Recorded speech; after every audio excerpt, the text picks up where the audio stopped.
Hey fellows, Navy here. This is about a videos idea. I'll just be talking about child form Genshin Impact for today and why I made him. This video will be broken up into segments, so let's begin. So the first reason is his universality. He's pretty versatile, having fit in well with many teams, some being Freeze, maybe some Bloom teams, Taser, and most notably International, his strongest team. But his universal use isn't just for the Spiral Abyss, but for the open world as well. Child not being a burst-reliant unit is very useful for the open world, considering we run into enemies a lot, and that you don't have to worry about recharging his burst every encounter. As long as you can manage his cooldown, he can be absolutely amazing in the open world. It's also the fact that he has two stances, melee and ranged. His bow could be used to kill birds, kill hurry trolls that have the height advantage, and other stuff.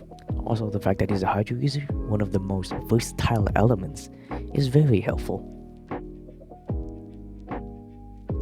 So, Child is a very unique and fun character when it comes to combat. The first thing that seems to be unique are his two stances, ranged and melee, like I've already told you. Even though you're going to be using melee most of the time around him, it's still a pretty interesting feature for both combat and lore.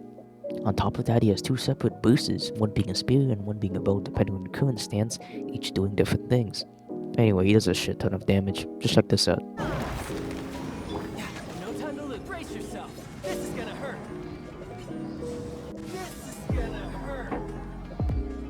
The best feature of Child is Riptide. This is what makes Child the AoE god. The more enemies there are, the more damage Child does with his Riptide. I won't get into great detail, but basically Riptide is AoE and it chain slash links enemies together, and when an enemy dies, it passes on and blah blah blah blah.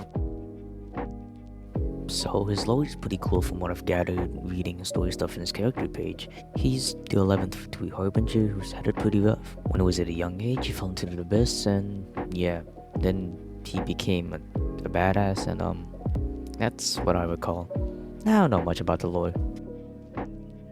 So in my honest opinion, Child has to be one of the most satisfying characters to ever play. When you just group up enemies and slash is one of the best feelings you could ever get. Also, this isn't part of satisfaction, or maybe it is, but he's one of the sickest and most badass normal attack animations in the game. And there's actually a purpose to using them. Pretty rare. Well, that's all about it for this filler era. No worries, I'll be back with some better content in the future. Or, well, I hope so. Anyway, thanks a lot for watching, and see you until next time, fellows.